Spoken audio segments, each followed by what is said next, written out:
C'est une proposition qui a été faite depuis plusieurs années et que j'ai portée durant la campagne présidentielle. J'ai donc demandé à ce que le gouvernement prépare un projet de loi qui ouvrira la possibilité du mariage aux couples homosexuels. D'ailleurs, Étienne est très rassuré d'avoir un sociologue ce soir à côté de lui, parce qu'il m'a dit qu'il aime bien avoir Irène Théry pour répondre aux questions plus techniques. Donc voilà, il va avoir une répartition ce soir normalement, mais j'espère qu'il y aura des ponts aussi, que le sociologue va un petit peu aussi interroger la manière dont la sociologie est mise en question dans le film et présentée. Et puis on va pousser un petit peu le réalisateur à s'interroger sur la manière dont lui, il a traité la sociologie. Okay. Alors, on va peut-être pas démarrer les questions tout de suite, on vous laisse un petit peu encore les tourner dans votre tête. On va lancer quelques pistes, et puis après, n'hésitez pas bien sûr à lever la main. On va vous donner la parole le plus possible, le plus longtemps possible, pour qu'on épuise un petit peu la question et le sujet aujourd'hui. On va peut-être commencer par quelque chose qui s'impose très vite, c'est la question des marionnettes. C'est quelque chose... Du coup, oui, effectivement, j'ai passé le micro. Non, c'est très bien. Donc la question des marionnettes, je t'ai entendu dire je t'ai entendu dire, on s'est tutoyé avant, que c'était quelque chose au début que vous n'aviez pas trop théorisé, et que c'est venu en fait au fil de vos réflexions sur le film. Du coup, est-ce que tu peux nous expliquer un petit peu comment est venue cette idée des marionnettes, et puis si depuis vous avez théorisé cette question?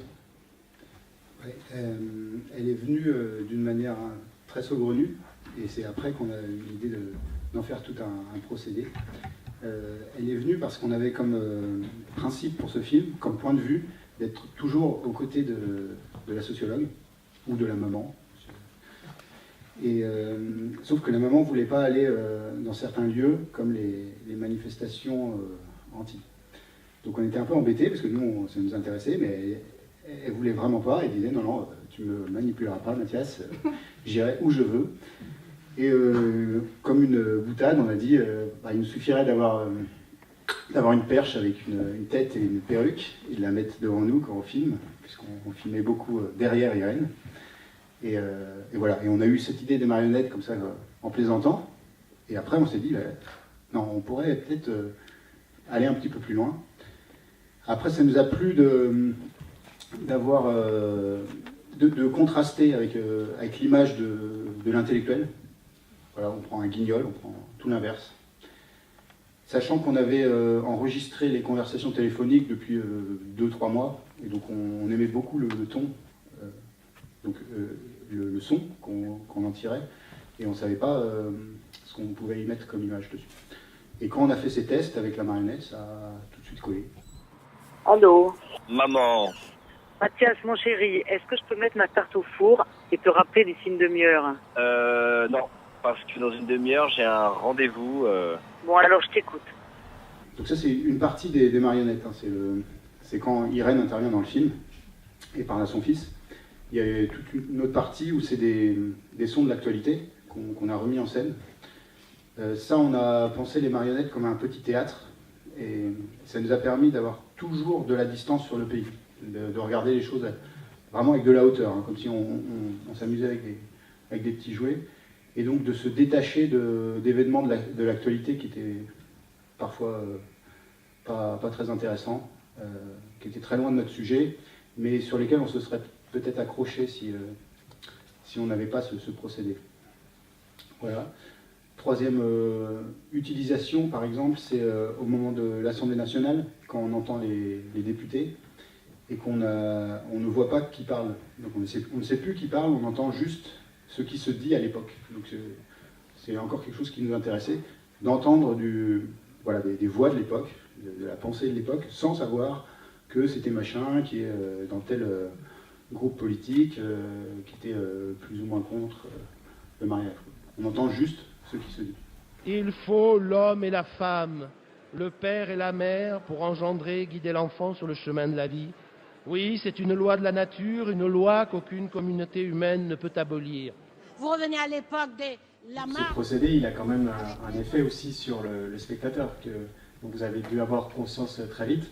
On a des grands enfants et avec des marionnettes, on avale plus facilement certaines choses. Est-ce que ça, c'est quelque chose qui vous est venu? Moi, je pense pas comme ça. C'est-à-dire que si les gens ne veulent pas l'avaler, ils ne l'avalent pas. Si on avale, c'est qu'il y a une part de vérité. Après, c'est évidemment un outil de cinéaste. Donc, on sait très bien que ça peut faire rire très facilement, que le rythme n'est pas le même avec des marionnettes, qu'on peut accélérer les choses, on peut simplifier le discours. On fait très attention à ça, mais on a quand même... le son est documentaire, c'est pas rien, quoi. C'est pas juste un guignol avec quelqu'un qui fait gna gna gna gna comme ça derrière. C'est une base documentaire, c'est-à-dire avant de tourner les marionnettes, il y a un montage du son. Donc, et ce son, il est réel. On ne pouvait pas faire n'importe quoi avec les marionnettes. Moi, j'aimerais poser la question du coup à Max Manans. Qu'est-ce que tu as pensé du film? Parce que oui, alors pour reprendre juste le thème des marionnettes, ça, je me souviens quand j'étais invité la première fois pour voir le film, je redoutais un tout petit peu parce que bon, voilà, on a eu ce débat pendant des années, Là, un film sur quelqu'un que je connais relativement bien quand même, en tout cas ses positions et tout ça. Donc voilà, je suis allé sans grand enthousiasme, je dois dire. Et dès le début, quand on voit ces marionnettes, je suis pris. Parce que je ris, je trouve ça beau, mais vraiment beau. Je veux dire, pas seulement à la distance et tout ça, ça c'est important. Mais le côté esthétique m'a énormément plu. Donc voilà, je suis rentré dans ce film-là, dans l'intérêt pour ce film-là, par le côté esthétique des marionnettes. Donc ça, et ça va plus loin que simplement l'esthétique, enfin en tout cas pour moi, je parle pour moi, parce que ça a ouvert aussi la porte à un discours un peu plus général, avec un peu de hauteur là, sur qu'est-ce que c'est la famille, qu'est-ce que c'était la famille, comment elle a évolué, etc. Si on avait vu uniquement Irène Théry comme ça, dans sa cuisine ou ailleurs, raconter ça, ça n'aurait pas eu le même effet. Là, on voit la petite de chevaux qui roule, on voit le décor, etc. Et voilà, ça passe. Même ça devient extrêmement intéressant. Donc là, c'est à peu près tout ce que je peux dire sur le côté ciné-technique. En fait, c'est la difficulté, tu me disais tout à l'heure, de faire un film de sociologie. La sociologie peut venir nourrir un film en amont, des questionnements, c'est souvent le cas, mais faire un film sur la sociologie, c'est difficile. Donc ça a été une des solutions. Oui, parce que j'ai oublié, il y a quand même un rôle qu'on a assigné aux marionnettes qui est très important, qui est incarner les histoires que raconte Irène. Si ça avait été avec des vrais gens, je pense que le sentiment aurait été très différent de raconter l'histoire d'un mariage et qu'on voit des vraies personnes. Ça aurait eu un aspect un peu presque méprisant, je pense, un peu scientifique, mais scientifique de rat de laboratoire, qui observe un peu comment évoluent les choses. Le fait d'avoir utilisé des marionnettes, ça fait qu'on s'identifie aux personnes. Beaucoup plus. Et ils deviennent des caractères universels au lieu d'être un couple qui va être illustratif. C'est ce que Irène Théry a beaucoup aimé. Et je pense que ça, pour un sociologue, ça lui parle de dire que la personne n'est plus représentée comme elle est, mais elle parle d'un phénomène plus grand. Oui, tout à fait. Et ceci dit, le film n'est quand même pas tout à fait un film qui montre la sociologie en marche, quand même. Il faut relativiser. C'est quand même, on voit une lutte. C'est bien une sociologue, parce qu'Irène Théry, c'est une sociologue, et elle nourrit sa lutte politique par ses réflexions sociologiques, on est bien d'accord, mais ce qu'on voit, à part quelques petites scènes là, quand elle parle de l'histoire de la famille, mais tout le reste du temps, c'est quand même, c'est des échanges d'arguments politiques, on est sur quelque chose de politique. Et c'est ça la force de ce film, je trouve. Je ne sais pas si on l'a pensé comme des arguments politiques. Par contre, ça me parle quand tu dis c'est pas la sociologie en marche. On se rend bien compte qu'on n'est pas en train de filmer un sociologue au travail. C'est pas du tout ça. On est en train de filmer un sociologue qui restitue sa pensée, qui restitue son travail d'une trentaine d'années pour Irène Théry. Et les seules fois où on l'a évoqué au travail, c'est au moment où on parle de la GPA, où on la voit en train de faire des entretiens. Et où on est en train de lire. Voilà.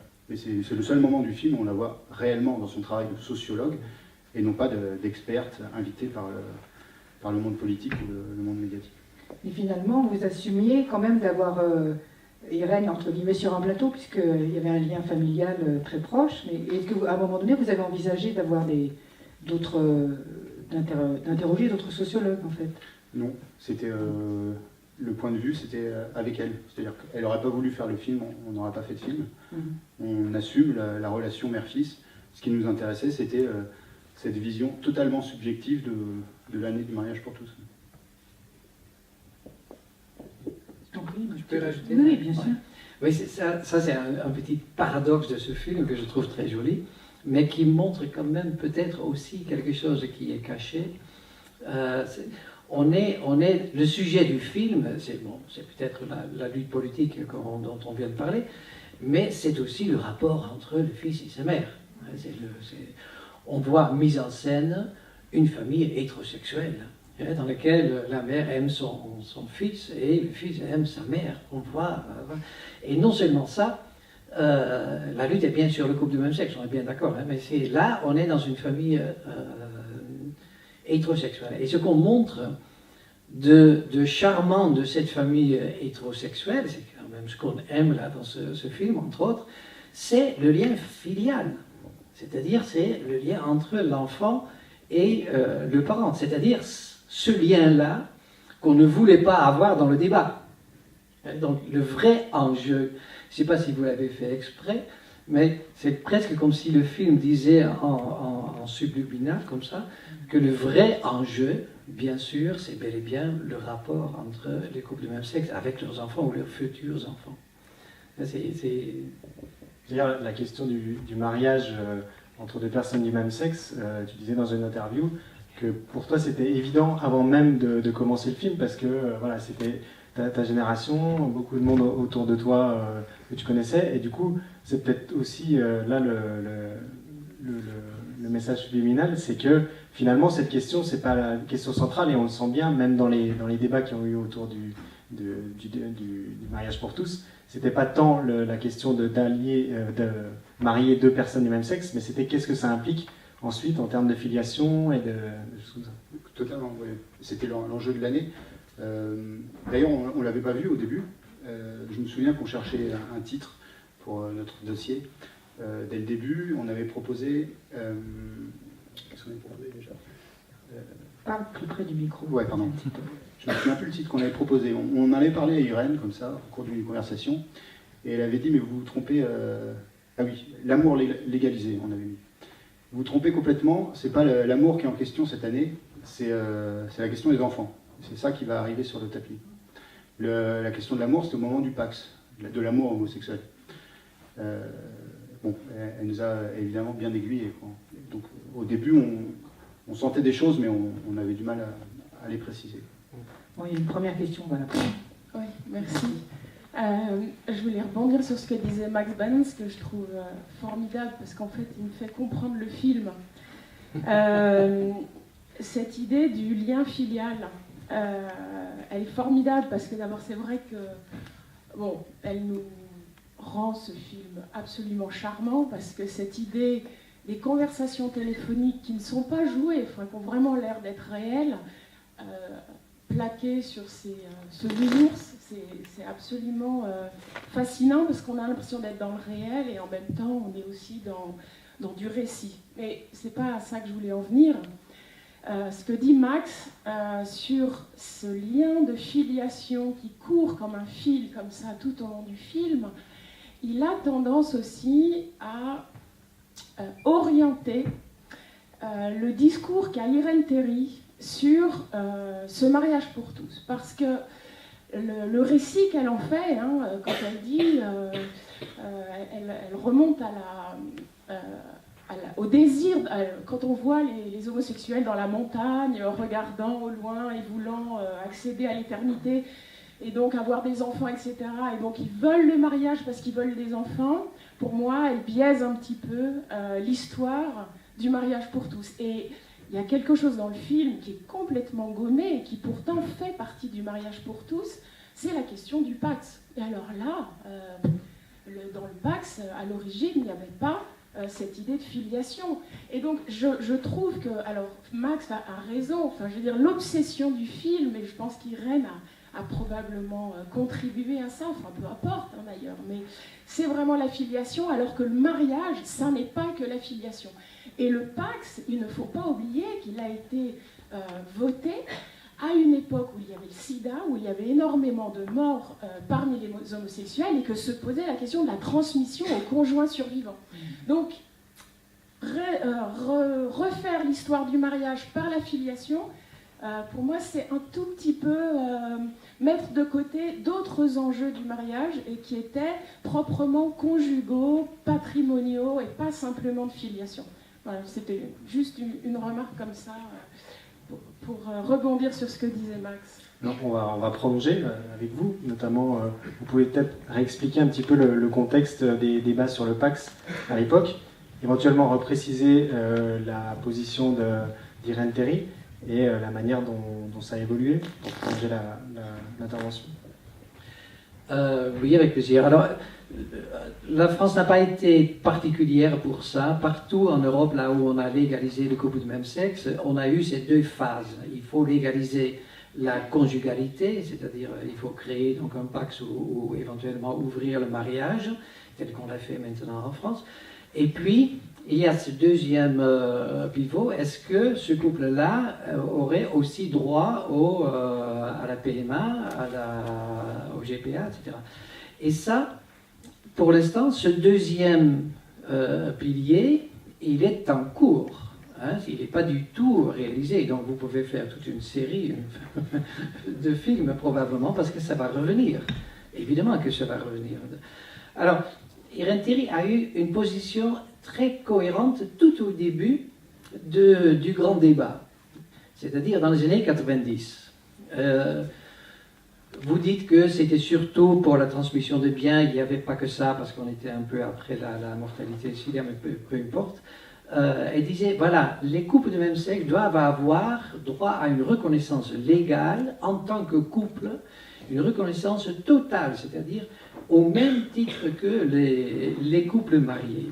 Par contre, on ne devrait pas leur donner les mêmes droits à la filiation, c'est-à-dire la présomption de paternité ou de deuxième maternité, parce qu'il n'y a pas lieu de le penser comme ça. Ça, c'était sa première position dans les années 90. Et pour cette raison-là, elle avait dit, il vaut mieux créer un statut particulier pour les couples de même sexe, un partenariat tel qu'on l'a fait en Allemagne, dans les pays scandinaves, le fameux modèle danois, en Angleterre, etc. Parce que si on l'ouvre uniquement aux couples de même sexe, dans ces cas-là, on peut donner tous les droits du mariage sans donner les droits à la filiation. Alors, ça, c'était le grand débat dans les années 90, où d'autres militants ont dit, mais non, il ne faut pas un statut spécifique pour les couples du même sexe, il faut inventer quelque chose de nouveau pour l'ensemble des couples, etc. C'est à ce moment-là qu'il y avait un débat très chaud dans la création du... Alors, aujourd'hui, on a totalement dépassé ça. Par contre, le droit à la filiation n'est toujours pas non seulement reconnu, mais pas non plus réglé, parce que on peut dire, voilà, on va le reconnaître, mais on ne peut pas comme ça reconnaître. C'est-à-dire, il faut le régler. Et ça, on est très loin d'y être, et on va avoir encore des belles manifestations dans la rue, je pense, au moment où ça va être reproposé. Vous le sentez bien, Mathias, et du coup, ça pose aussi peut-être en filigrane la question de l'influence, encore une fois, d'Irène sur votre film, et comment vous avez géré peut-être ça entre ce que vous vouliez faire, la nécessité quand même de s'arrimer à elle, parce que c'est elle aussi qui a la connaissance derrière de ces problématiques, mais en même temps de garder votre angle et votre ligne. Oui, alors c'est pour ça que c'était bien les deux aussi, et puis deux avec un statut assez différent, le fils, et moi qui est un peu plus distant, qui est mon histoire familiale un peu différente aussi, quoi, avec une famille un peu plus de couleur plus catholique aussi, donc qui a amené un autre regard sur tout ça. voilà, donc c'est... Après, on n'a pas bu ses paroles, hein, on les a pesées. Par rapport à ce que vous disiez, si on a choisi de gommer certains termes, le Pax n'apparaît jamais, en effet, c'est pas pour rien, c'est parce qu'on n'a pas choisi de faire un... Enfin, dans les passages en marionnette, on ne cherche pas à raconter des dates ou à raconter des évolutions de la loi précisément. On cherche à parler d'atmosphère un peu, de génération. C'est ça qui nous intéressait le plus. Donc évidemment que c'est un raccourci de dire que il y avait une génération qui n'avait pas d'enfants et puis que la génération d'après a pu en faire et que c'est un peu le désir d'enfant qui pousse au mariage. C'est évidemment un très gros raccourci, mais il y a un peu de vrai aussi dedans, quoi. Le fait d'utiliser des marionnettes, pas des humains, de ne pas utiliser d'interviews d'un expert, ça permet de les faire, ces raccourcis, je pense. C'est vraiment la licence poétique qui l'autorise. On va prendre une deuxième question dans la salle. Ça va, vous m'entendez? Oui, oui. D'accord. Donc, je vais me lever, ça plus simple. Donc, en fait, j'ai deux questions qui peuvent être à la fois pour le cinéaste et pour le sociologue. Donc, c'est par rapport d'abord au choix d'utiliser des marionnettes au lieu que vous avez dit que c'est un parcours en dessin animé. Donc, pourquoi est-ce que vous avez choisi d'utiliser des marionnettes au lieu que de faire un dessin animé avec des animaux, tout simplement, avec le même fond de son? Ça aurait pu avoir le même effet, mais peut-être pas. Je me pose la question. Et après, la deuxième question, c'est pourquoi est-ce que vous avez parfois fait le choix d'utiliser des marionnettes humains et parfois des marionnettes animaux? Parce que d'un point de vue sociologique, c'est extrêmement intéressant, parce qu'en utilisant des animaux, vous mettez de côté plein de questions de l'origine ethnique. Bon, je suis américaine, donc on va dire race. Voilà, c'est un sujet extrêmement tabou en France, mais c'est quand même un sujet. On a vu même, je pense qu'il y avait une scène où dans un manif de mariage pour tous, elle a dit c'est une femme black qui vient vous parler. On a vu ça, une mise en scène aussi du côté politique des origines.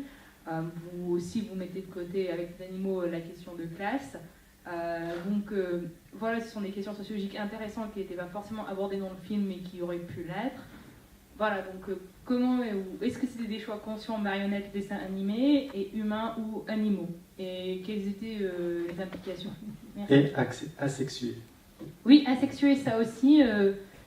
Même si parfois ils avaient des voix d'hommes ou de femmes, donc on pouvait savoir forcément un homme ou une femme. Ils étaient plus ou moins sexués selon la voix et selon l'habit des animaux. Bon. C'était très conscient, vous avez très bien répondu. Et quant aux animations ou marionnettes, c'est très différent. On n'aurait pas fait... ça n'aurait pas donné du tout le même rendu en animation. Je pense que c'est assez important, même si c'est pas forcément visible pour la plupart des gens. C'est des marionnettes donc filmées en temps réel, donc tout se passe en temps réel devant la caméra. Et du coup, les objets ont du poids, sont dans un espace réel. D'ailleurs, on ne l'a pas fait après, mais la plupart des fonds sont réalistes. Donc on est vraiment dans un espace réel, et on pourrait très bien voir passer des humains derrière. Si on l'avait fait en animation, on aurait accentué le contraste réel et fiction. C'est-à-dire que notre son est réel, c'est du son enregistré. Le fait d'utiliser des images un peu réelles, c'est-à-dire que c'est remis en scène, mais c'est en vrai, c'est-à-dire qu'on sent qu'il y a quelqu'un qui tient les choses ont de la pesanteur, si on lâche la marionnette, elle tombe. C'est pas pareil que de dessiner quelque chose, et à chaque image, pouvoir créer de la magie, quoi. L'animation, c'est la magie, là, on n'est pas dans de la magie. Voilà. Donc on a voulu accentuer le réel, parce qu'on avait très peur de perdre le document, le téléphone mère-fils, que ce soit considéré comme quelque chose qui est de la fiction, qui a été écrit. On voulait à tout prix que ce soit pris comme un document, parce que ça l'est, c'est vraiment des enregistrements de cette année-là. Ça marche très très bien quand c'est sur fond noir, quand on entend le téléphone. Dès qu'on plaque une image qui n'a rien à voir, on s'éloigne un peu du réel, on se dit tiens, bon, on est dans un autre univers, Si on avait mis de l'animation, on serait encore plus loin, parce que l'animation, c'est une autre étape, c'est virtuel. Je ne sais pas si vous voyez ce que je vais... J'y vois un lien avec le sujet, moi. Je pense que l'année allait vers plus d'authenticité dans les choses. D'ailleurs, je crois que Irène le dit à un moment donné. C'est-à-dire la tendance dans les familles, on allait... Enfin, tu m'arrêtes, Maxime, quand je dis n'importe quoi. On allait dans des familles où ce qui était important, c'était la façade, l'honneur social. Et aujourd'hui, on va vers plus d'authenticité. C'est-à-dire, si on est homosexuel, on l'assume, et il n'y a pas de honte à ça. Et je vois un petit lien dans notre choix plastique, c'est qu'on a voulu montrer les ficelles de nos marionnettes. C'est-à-dire que ce n'est pas des marionnettes qui sont des guignols avec des belles lumières, un rideau, et hop, on ne voit pas du tout ce qu'il y a derrière. On montre au contraire comment on fabrique les choses. Mais pourquoi, je sais pas si vous allez répondre. Ah, il faut reprendre le micro, sinon on ne vous entend pas du tout. Bon, on va vous en redonner. Mais d'accord pour le dessin animé et contre marionnettes, mais pourquoi alors est-ce qu'il y a certaines marionnettes humains et d'autres qui sont animaux? Ben, vous l'avez dit, l'animal, ça permet en effet de gommer plein de choses. Oui, de gommer ça, l'âge, l'origine ethnique et tout ça. C'est vrai, mais par exemple, tous les hommes politiques, si je me rappelle bien, vous avez fait des hommes. Des êtres humains, non. Donc, est-ce que c'était un choix conscient? Parce que parfois, il y a... C'est un choix semi-conscient, c'est-à-dire que c'est un film qui a peu de budget, donc on réunit d'abord, en faisant les brocantes, une quantité de peluches, et puis on tourne très vite, en équipe très réduite, et on réfléchit à quelle peluche va le mieux correspondre à notre voix. Après, je dis semi-conscient parce qu'à des moments, on a eu très peur de caricaturer les opposants. Donc on sait très bien que certains animaux connotent tout de suite le fait de mettre un cochon, de mettre une vache, enfin, ça signifie des choses. On a fait attention à ne pas trop connoter avec une référence à un animal donné, quoi. Voilà, c'est tout. Et du coup, parfois on mettait des humains pour ça, justement, pour éviter ça. Je peux rajouter... Évidemment, je ne peux pas répondre de façon aussi technique que le réalisateur, parce que je peux simplement dire ce que ça me fait, là, de voir les marionnettes. Tout à l'heure, j'ai dit que, voilà, il y a ce côté distance, le côté esthétique que j'aime beaucoup, mais il y avait une autre facette aussi, c'est le fait d'utiliser des marionnettes fait qu'on s'adresse, on pense que le film s'adresse peut-être aux enfants. Et il y a un côté enfantin qui rentre d'un coup de temps, et qui est renforcé encore par le fait que le narrateur, c'est bel et bien un enfant. Et il y a l'enfant et la mère, et c'est l'enfant, le narrateur. On est supposé nous identifier quand même à l'enfant. Et qu'est-ce que dit cet enfant, en fait, en gros, durant tout le film? C'est « Maman, raconte-moi la vie ». C'est un peu Petit Prince, là, quand même, ce film.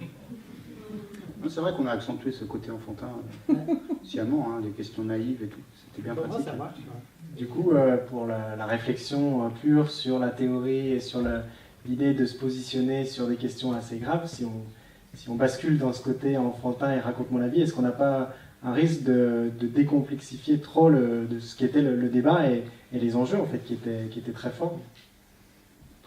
Je pense qu'on peut raconter des choses très complexes aux enfants, donc je ne suis pas d'accord avec ça. Oui, non, je suis d'accord. Moi, je ne m'attendais pas du tout, en venant la première fois à la présentation, de voir toutes ces régressions d'Irène sur l'histoire de la famille. Ça m'a beaucoup plu, parce qu'effectivement, c'est à ce moment-là que je me suis dit, mais c'est vraiment un film pédagogique. Ça s'adresse, je ne sais pas exactement à quel public, je ne suis pas professionnel de la com. Donc. C'est devenu légal parce que il y a eu un changement au fond. C'est que on a inventé une nouvelle technique, la cryoconservation du sperme. Donc le grand changement, c'est les banques de sperme au départ, parce qu'elles permettent de faire la même chose qu'avant, mais en dissociant le moment du don de sperme et le moment de son usage. Je voudrais revenir sur le procédé cinématographique qui est un peu troublant quand même. C'est-à-dire il faut parler plus près du micro. l'idée démarre avec les enregistrements téléphoniques, si j'ai bien compris. Oui. C'est-à-dire que le projet du film devient un film. Oui. Puisque vous enregistrez, il y a des enregistrements téléphoniques entre Mathias et Irène Théry, et puis ensuite, il y a un travail de montage diachronique dans le temps, puisque vous filmez aussi des manifestations, vous filmez des débats parlementaires, etc. Donc, la première question que je voudrais poser, c'est, Irène, elle s'adresse à qui lorsqu'elle répond au téléphone? À Mathias. Oui, mais Mathias, il est qui pour elle? Mathias, c'est son fils. Pas seulement. Parce que, si vous voulez... Non, vous avez raison. Mais elle s'adresse à Mathias et moi. Oui, c'est ça. Mathias et vous, Mathias a un film. Enfin, Mathias a un projet de film avec vous. Oui. Donc, c'était important pour Irène que je sois là, d'ailleurs. Oui, et c'est quand même intéressant de voir le mode des réponses, la manière de répondre d'Irène Théry à la conversation avec Mathias. Parce qu'il y a un ton très très pédagogique quand même. Ou, je ne sais pas, en tout cas c'est une question que je voudrais vous poser. Est-ce que c'est un effet de montage? Est-ce que par rapport aux enregistrements, vous avez touché à la manière dont elle a répondu aux questions? Parce que c'est très pédagogique, quoi. Hein. Mais quand on vous pose une question simple, vous allez répondre de manière très pédagogique. Ça dépend à qui je réponds. Si je réponds à mon fils, peut-être, j'espère que Irène Théry, elle s'adresse autrement à Mathias que comme elle est faite dans le film. Alors, le petit élément que vous n'avez pas, c'est pendant 2 mois, on ne lui a pas dit qu'on l'enregistrait. Ouais. Donc forcément, le ton n'est pas tout à fait le même. À partir du moment où elle sait qu'elle est enregistrée, le ton n'est pas le même. Je ne parle pas de la même manière face à vous, là, que je parlerai à Max en privé. Vous voyez bien. C'est-à-dire que... Donc elle savait que c'était enregistré au bout d'un moment. Et Mathias lui a dit, on le met dans le film, on va t'enregistrer, j'ai une question simple, comment on fait les bébés? Elle sait que c'est enregistré, ça va être gravé. Donc elle ne parle pas complètement à Mathias. Et elle sait que ça va être enregistré non pas pour être utilisé avec des marionnettes, mais comme un support de travail. Donc c'est peut-être pour ça aussi qu'elle sait que ça va peut-être être écouté pour prendre des notes, et elle a besoin du coup que ça soit le plus simple possible pour... Moi je pense qu'elle essaie de convaincre Mathias. On est avec une conversation entre 2 personnes. Si vous appelez quelqu'un au téléphone, même s'il dit je t'enregistre, vous lui parlez à lui, quoi. C'est ça qui nous plaisait, c'est l'utilisation du téléphone pour faire des entretiens, parce que ça permet à la personne qui parle d'être comme d'habitude, comme tous les jours, quand on est au téléphone. Elle ne préparait jamais ces questions à l'avance? Non, ça nous a surpris. C'est nous qui préparions à l'avance. On cherchait vraiment on cherchait de la spontanéité chez Irène, alors que c'est quelqu'un qui est très professionnel. Elle est professeure depuis 30 ans, donc voilà, elle est capable de vous donner des réponses de manière très officielle, quoi. On cherchait de la spontanéité, donc c'était pas évident. Il fallait essayer de la déstabiliser au téléphone en permanence, quoi, pour l'obtenir, cette spontanéité, sachant qu'elle est incapable de rejouer la comédie derrière. C'était mort, quoi. Une fois qu'elle avait dit le truc, elle pouvait pas le redire sincèrement, quoi. Elle parlait mal, quoi. Je relance Max, et pendant ce temps, il y a quelqu'un qui demande le micro pour poser la question suivante. Qu'est-ce que ça dit selon vous, ce ton? Quel est votre avis là-dessus? Ma première réponse, ce serait de dire, mais c'est comme ça qu'on parle en cours. On parle aux étudiants comme ça. On essaie d'être pédagogique, on essaie d'être simple, on essaie d'être... voilà. Moi, je l'ai entendu un peu comme ça. De dire des réponses à des questions ou même des thèmes qu'elle a traités déjà des milliers de fois dans les cours. Et donc, il y a un discours qui est bien rodé, qui est bien simple, qui est bien cadré, les illustrations, les exemples sont bien là, etc. etc. Mais bon, ça n'empêche pas, c'est spontané, on est extrêmement spontané en cours. On a quand même enlevé des interventions de Mathias, quoi, qui la relançait, qui lui dit reprécise-moi ça, je comprends pas. Bon, voilà, c'est des entretiens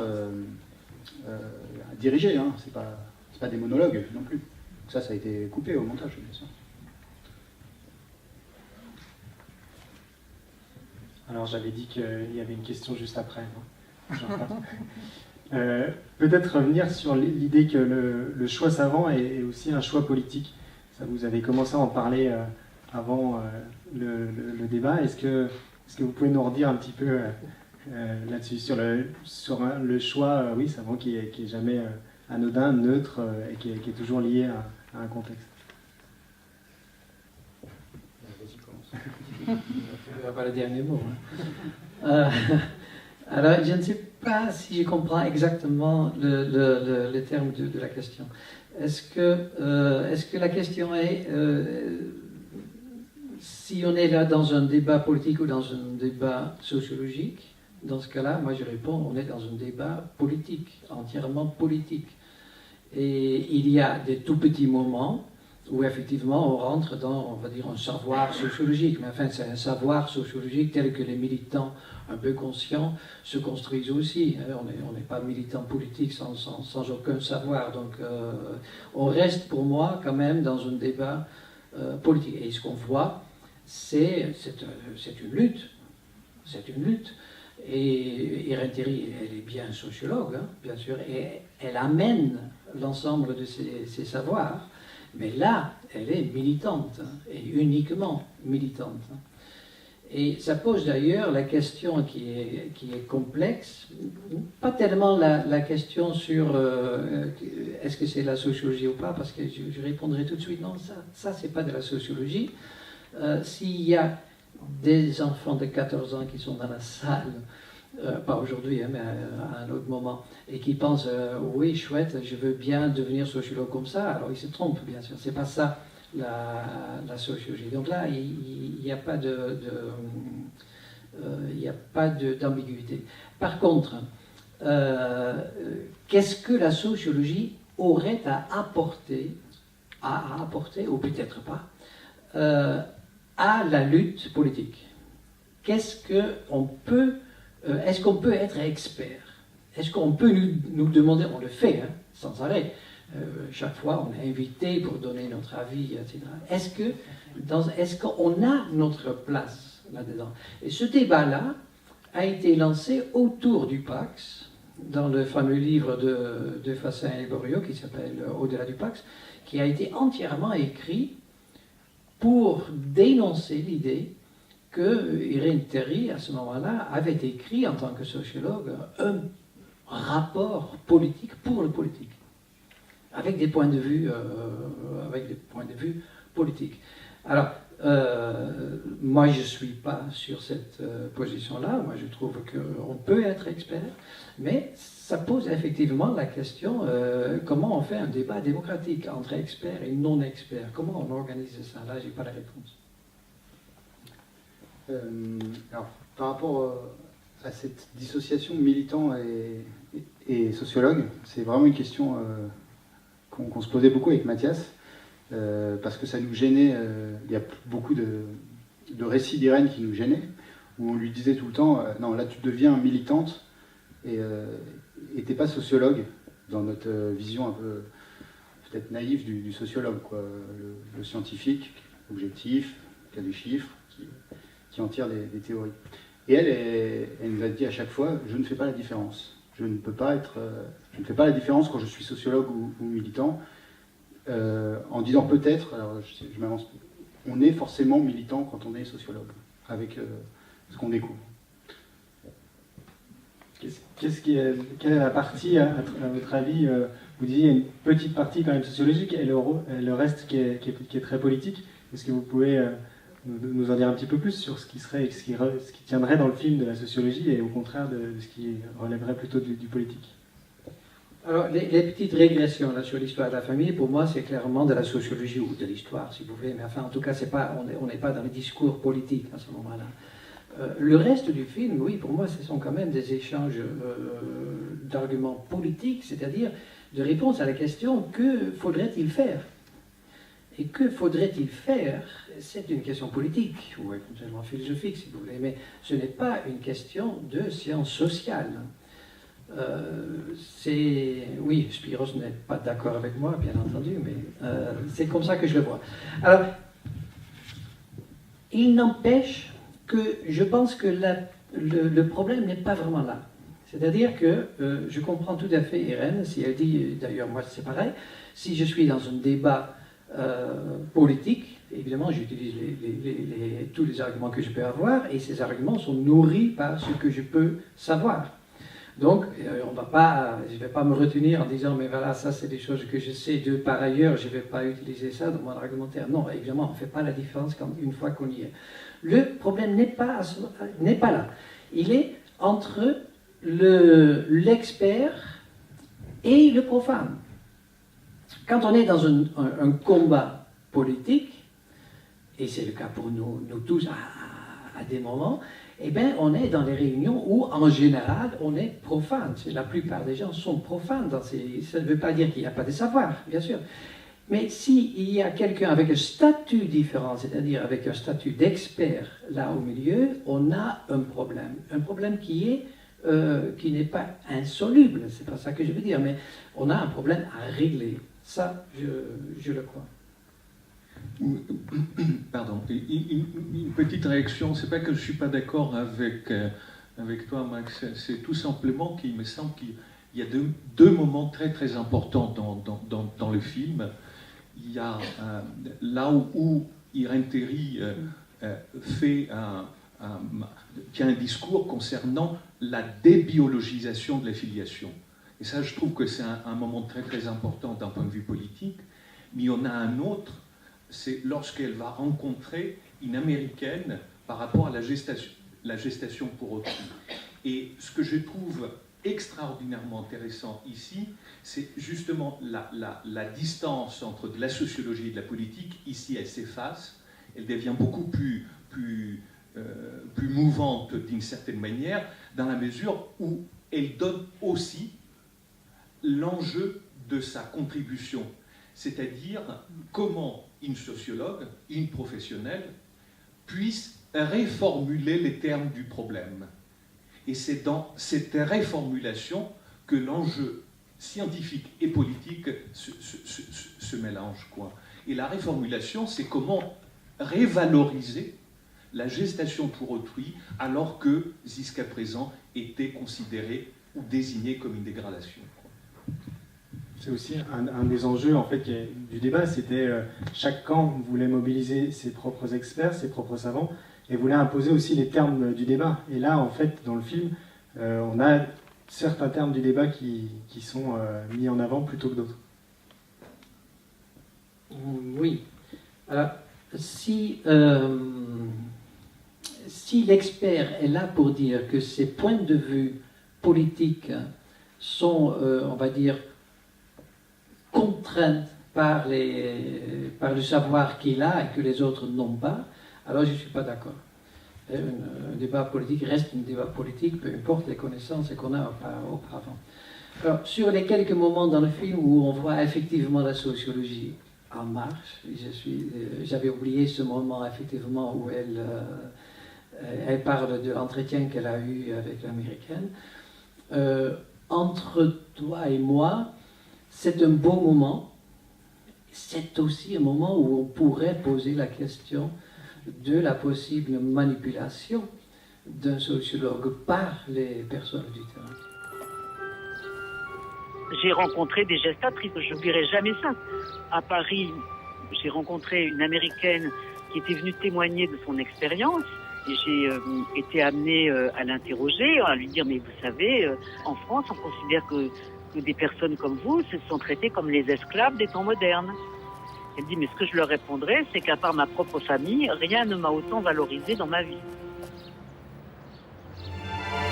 Cette phrase, elle est inoubliable pour moi. Je la comprenais parce que je voyais ce qu'elle voulait dire.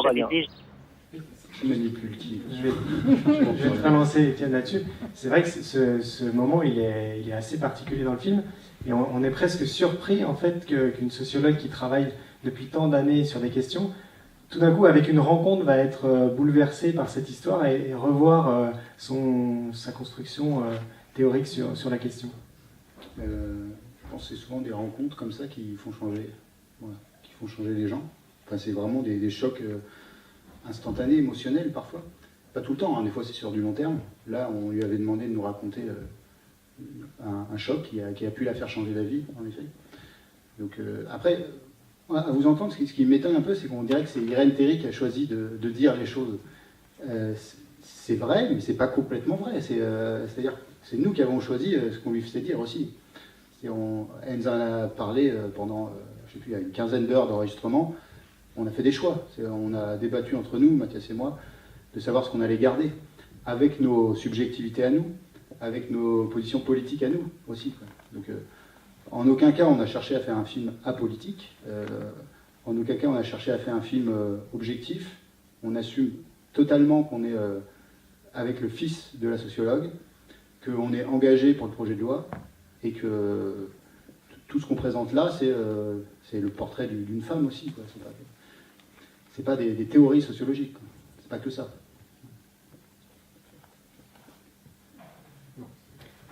Je n'ai rien à dire, mais... On vous écoute. Je voudrais revenir là sur ce que vous disiez, effectivement. Moi j'ai vu dans le film qu'il y a 3 lieux où se passe la lutte politique. C'est-à-dire, il y a la réunion des experts au début qui prépare la loi, où il y a le sociologue, le philosophe, le juriste, etc. Il y a le Parlement, comment il se passe des choses, et puis il y a la rue, où il y a des gens qui s'expriment, mais je trouve que c'est assez intéressant de voir que, bon, il y a des lieux différents, et je ne suis pas sûr que l'expertise... Vous oubliez les médias. Les médias, oui. Mais l'expertise est peut-être pas essentielle là-dedans. Alors au début, petite correction, il ne prépare pas la loi, hein, le président de la République. C'est le président de la République qui reçoit des experts uniquement pour se faire un avis, puisque le projet est porté par les ministres, et ça s'est même fait en amont de cette rencontre, hein. Les ministres préparent le projet de loi en invitant des sociologues, juristes, tout ça, mais dans leur cabinet. Question au fond, et après, monsieur à gauche. Moi, j'ai l'impression qu'on pourrait rajouter un lieu. C'est... alors, ça a coupé, je ne sais pas si c'était intentionnel. Comment ça a coupé c'est en fait... peut-être aussi la raison pour laquelle la figure d'Irène paraît être aussi dominante, c'est que moi j'ai le sentiment que les scènes que vous avez filmées ont tendance à la rendre un petit peu people aussi. C'est-à-dire qu'elle est filmée, par exemple, à un moment où elle se fait maquiller, il y a un moment où on la retrouve dès le départ à l'Élysée, elle est dans le taxi, elle dit souvent qu'elle a des interviews ou des réponses à faire dans le monde, etc. J'ai l'impression qu'il y a un accent très fort qui a été mis sur voilà, le rôle véritablement justement médiatique qu'elle a. Et je me demandais justement pourquoi, même à un moment elle dit au début du film, il me semble, j'espère ne pas devenir la star de votre film.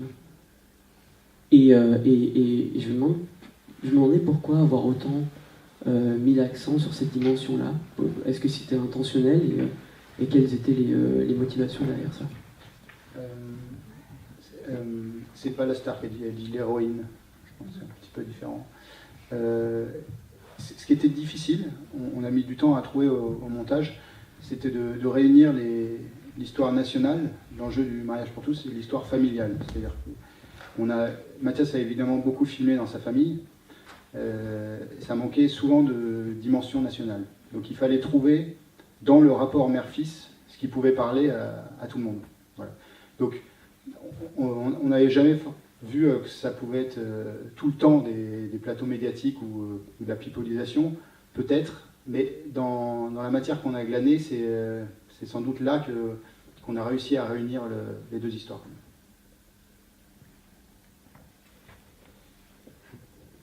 Bon, alors, puisqu'on avait dit qu'on contournerait le débat, puis en même temps, j'ai besoin de savoir, en fait, quel ressenti vous avez quand vous voyez un film qui parle d'un sujet de société aussi important et qui utilise ce type de dispositif. Comment, finalement, est-ce que ça vous aide ou pas? Et ça va vous aider encore à nouveau, parce que quand la loi vraiment va à nouveau pointer son nez. Quelles sont vos réactions après la vision de ce film? Comment est-ce que ça vous conforte? Quelle est la place finalement que le spectateur a réellement? Est-ce qu'ils ont négocié une place pour vous que vous ayez le temps d'être à la fois convaincu, mais en même temps pas trop adoubé. Le micro arrive.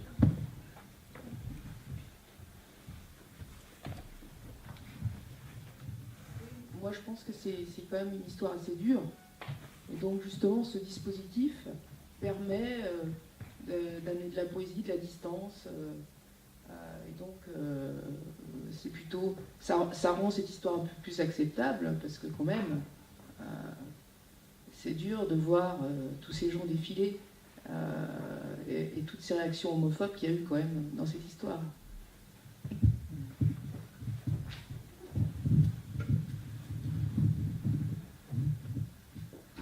Une autre réaction là-dessus?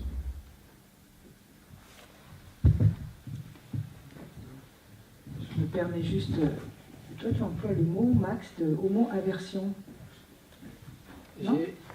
Pas ce soir. Pas ce soir. Mais puisque... que veux-tu que je te dise? C'est pas le sujet ce soir, mais puisque tu le mets sur la table, je vais en faire le sujet. C'est vrai que moi je milite aussi. Je milite pour ne plus utiliser le terme homophobie, sauf dans certains cas très particuliers, mais d'utiliser le mot homo-aversion. Et ça parce que je pense réellement qu'en général, on est face à un rejet de l'homosexualité, un rejet qui est ressenti comme une aversion. Et c'est ça la véritable, on va dire, le véritable démon à combattre par le mouvement LGBT. Mais puisqu'on est entre amis ce soir, oui, voilà, il n'y a pas vraiment, il n'y a pas besoin de continuer sur ce sujet. Enfin, j'espère. Monsieur. Il m'a semblé que le fait d'utiliser des marionnettes gommait beaucoup de choses, mais en particulier une question qui m'a semblé gommer dans le débat, c'est que devient le tabou de l'inceste et le problème des limites de l'enfant. Quand je suis venu, en voyant que c'était fait par un fils et une mère, je me suis dit, voilà, c'est encore une histoire d'amour. Peut-être incestueux, je ne sais pas. Difficile de reprendre. Vous voulez réagir? Non. Une autre réaction? Vous parlez d'homo-aversion. Est-ce qu'il n'y avait que ça qui agitait vraiment les opposants au mariage? On en a parlé tout à l'heure. La question de la filiation, des racines, des choses comme ça, c'était aussi des thématiques qui étaient au cœur des crispations et des peurs, en fait. Oui, absolument. Oui. Non, alors, je ne sais pas si... Oui. Moi, j'ai fait la différence entre homo-aversion et anti-homosexualité. Là, le mouvement, tel qu'il a été organisé contre le mariage pour tous, donc le mouvement, comment il s'appelle, la manifestation pour tous, ouais, est un mouvement anti-homosexuel. C'est-à-dire, c'est proclamé, c'est dit, c'est un objectif, c'est brouillé aussi. C'est-à-dire que oui, Barjot a réuni des homosexuels à ses côtés. Et... Donc c'était mal entendu. Oui, c'était mal entendu. Ouais. Bon. En tout cas, oui, au fond, oui. Au fond, je pense que c'est ça. Et en tout cas, il y a bel et bien des actes que nous, on appelle dans le langage commun des actes homophobes, qui sont réellement des actes anti-homosexuels. Quand on parle de violence, que ça peut être des injures ou des violences réelles, ce sont réellement des actes anti-homosexuels. Par contre, c'est nourri par quelque chose qui est beaucoup plus profond. Et là, je pense qu'on est réellement sur un niveau psychologique profond d'aversion pour la sexualité avec quelqu'un du même sexe.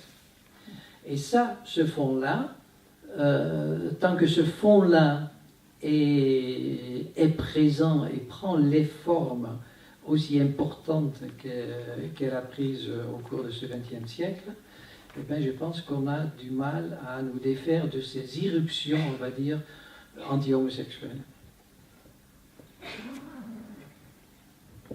qu'est-ce qui fait que finalement, on a beaucoup parlé de sociologie, mais on a peu parlé d'anthropologie, alors qu'une partie de la Manif pour tous interpellait sur le plan anthropologique, en fait, et que c'était ça qui les titillait, qui faisait qu'on retournait, on allait vraiment dans les fondations. Parce que là, on parle sociologie, mais au niveau anthropologique, dans les débats, ou comment même dans le film tu as pu gérer ça si...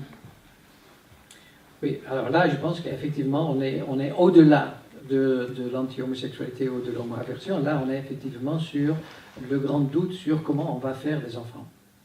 Est-ce qu'on va accepter que ce ne sera plus un homme et une femme qui vont faire l'enfant et qui vont s'en occuper? Donc, est-ce que si on donne le droit à toute femme à la PMA, si on donne le droit à tout homme d'avoir le droit à la GPA, est-ce qu'on va pouvoir nous reproduire en tant que société et donner les mêmes chances à tous les enfants qui vont naître dans notre société? Ça, c'est une grande angoisse. On peut appeler ça anthropologique. Oui, je pense qu'on peut l'appeler anthropologique. Chaque société doit bien organiser sa reproduction, c'est-à-dire qui prend en charge les enfants. Bon, on le fait d'une certaine façon, bien sûr, ça a changé dans l'histoire, mais on le fait maintenant d'une certaine façon. C'est en train de bouger, de changer. Et alors, vers où on va et comment on va l'encadrer? Ça, c'est une grande angoisse. C'était une angoisse notamment pour le réalisateur, puisque tu l'as dit dans certaines interviews, tu allais devenir père aussi à cette période, et c'était des questions qui travaillaient aussi. Forcément, oui. Je pense que c'est les questions qui nous motivent pour faire des films, viennent toujours de nous. Ça m'a évidemment énormément aidé pour penser les scènes, de devenir père en même temps. Ouais. Et du coup, qu'est-ce que le film, qu'est-ce que vous vouliez raconter dans le film là-dessus, sur au-delà de la filiation, du coup, de ce que je disais tout à l'heure, de l'union de deux personnes dans le mariage, mais des questions de filiation et de ce que ça implique? Ouais, le film le dit plusieurs fois. Le passage est évoqué là, avec la montagne par la dame tout à l'heure. Ces espèces de bouffées comme ça, je sais pas comment dire, de sentiments de mortalité, tout ça, on les ressent quand on attend un enfant et qu'on le voit arriver. Donc je pense que ça a imprégné les scènes, tout ça. Donc, moi j'ai été touché par pas mal de couples d'homos qui attendaient un enfant qu'on a pu rencontrer pendant cette période, où je les sentais avec plein de questions et à la fois bien, tranquilles. Ils m'ont beaucoup ému. Ouais. Vous avez le droit à une deuxième question. Quand vous parlez de cette grande angoisse sur comment seront faits les enfants dans l'avenir, comment sera le contrôle, comment on va contrôler la nature, toutes les questions un peu scientifiques et un peu éthiques. Moi, je trouvais que la partie sur la GPA, le fait que ça soit mis en avant simplement un entretien qui l'émeut, c'est pas du tout une analyse sociologique de comment est vécue aujourd'hui la GPA ou comment les problèmes qu'elle pose. Enfin, c'est pas du tout sociologique. C'est un entretien qui l'a ému, mais je trouve que ça ouvrerait des tas de débats derrière quand même. C'est pas si simple que ça. C'est pour ça qu'on disait. Un peu simpliste ça. C'est pour ça qu'on disait que c'était un passage sur la sociologue sur le terrain, en action, pas la sociologue qui restitue ses connaissances. C'est précisément la différence avec d'autres séquences. On peut espérer qu'en action, elle n'est pas simplement émue par un entretien. Non, c'est ce qu'on a dit. Est-ce que ça vous est déjà arrivé d'être si ému par un entretien au point de vous faire revoir complètement certaines de vos recherches? Jamais, bien entendu, jamais. C'est pour ça que je me permettais tout à l'heure de parler de manipulation. Cette scène-là pose la question, je ne connais pas les entretiens qu'elle a eus avec les porteuses américaines, mais tel que c'est présenté là, j'ai eu immédiatement la même réaction que vous.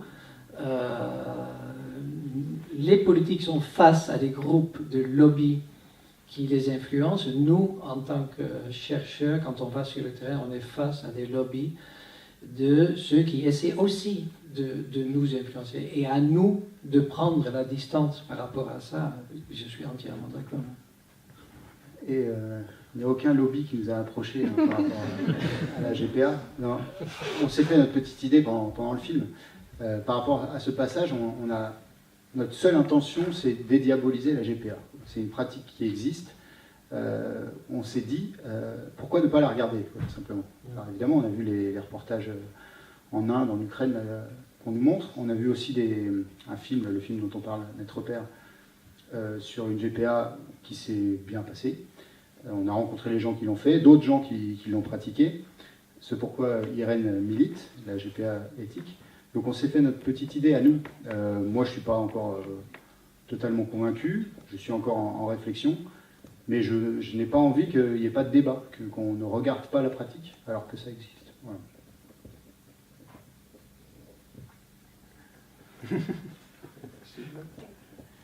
Oui, parce que tu fais référence au film Maître Père, mais parce que quand on parle de manipulation, c'est un peu le maître mot de l'association Scène Publique, ça fait longtemps. On essaye toujours de questionner le cinéma pour savoir où est toujours la place du spectateur, si finalement on finit pas par nous...